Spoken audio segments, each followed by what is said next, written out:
İlqar bəy, ondan başlayaq ki, ölkəmizdə vəziyyət get-gedə kəskinləşir, get-gedə kritikləşir. İndi yeni bir kampaniya başlayıb ölkədə ki, Mehman Hüseynov və Emin Hüseynov əleyhinə qoca kişiləri səfərbər ediblər, nə bilim, cavan qızları səfərbər ediblər. Ondan sonra ailə əxlaqı filan bu cür məsələlər zadlar. Ondan sonra bir də mən 2 gündür, bunun 2 gün əvvəl məlumat almışam və davamlı məlumat alıram ki, məktəblərdə başlayıblar.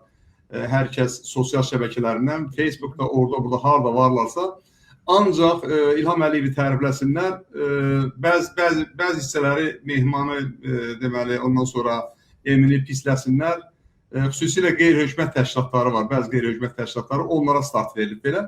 Bu da onunla irəli gəlir ki, onlar cəmiyyətdə olan, cəmiyyətin bilmədiyi bir şeyi cəmiyyətə təqdim elədilər ki, doğrudan da bu şəkildə də prezidentin ailəsini tənqid eləmək olar, prezident ailəsi olan məsələləri ortaya qoymaq olar.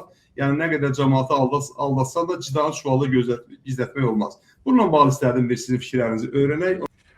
Deməli, Teymur bəy, mən nə deyə bilərəm? Yəni, bizim bilirsiniz ki, Azərbaycanda bu dəqiqə vəziyyəti elə bir vəziyyətdir ki, insanlar qorxusundan gedib bu dəqiqə İlham Əliyevi də tərifləyəcək və Mehriban Əli Paşayev'ı da tərifləyəcək. Yəni, bu düşünürəm ki, bu kampaniya bunlara çox böyük təsir edib, Emin Hüseynovla və Mehman Hüseynov. Onlar, belə götürək də, 2014-cü ildən bu ailə, bu iki qardaşın başına oyunlar, zülümlər gətiribdilər. Yəni, bu adamları birbaşa 2014'də, yəni Emin Hüseynov deyirlər səfirliyə girdi, qadın paltarı geyindi. Yəni onu danışanlar deyəndə ki, Mehriban xanım bu sözü düz dedi. Yəni ən azından utanmalıdırlar. Emin Hüseynov kimin əlindən gizlənib, hətta qadın paltarı geyinib? Nəyə görə Emin Hüseynov və başqa Azərbaycan hörmətli şəxsiyyətləri qorxub qadın paltarı geyinməlidirlər və yaxud da nə etməlidirlər? Nəyə görə? O adam Azərbaycan vətəndaşıdırsa, öz ölkəsində özünü hətta cinayət törədir. Yəni cinayət törənəndə Əli bəy çox yaxşıdan deyə bilər.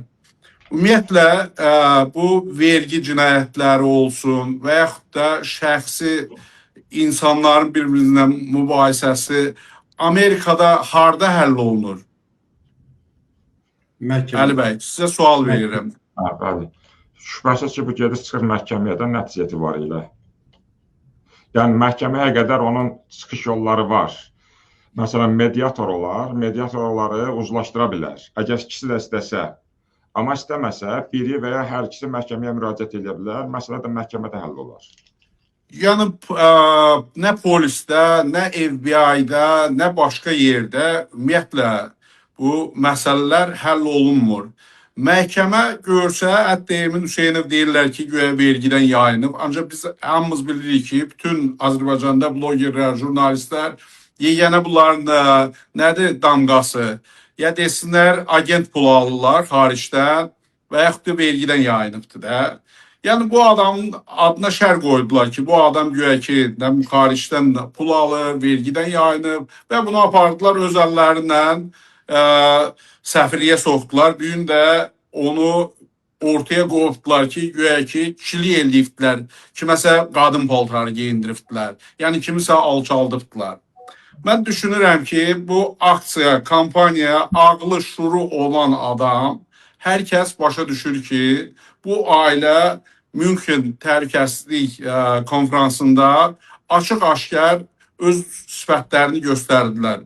İlham Əliyev də siyasətçi necə deyə bilər, o boyda ölkənin prezidenti necə deyə bilər ki, azad, demokratik media yoxdur dünyada. Yəni, bu necə ola bilər?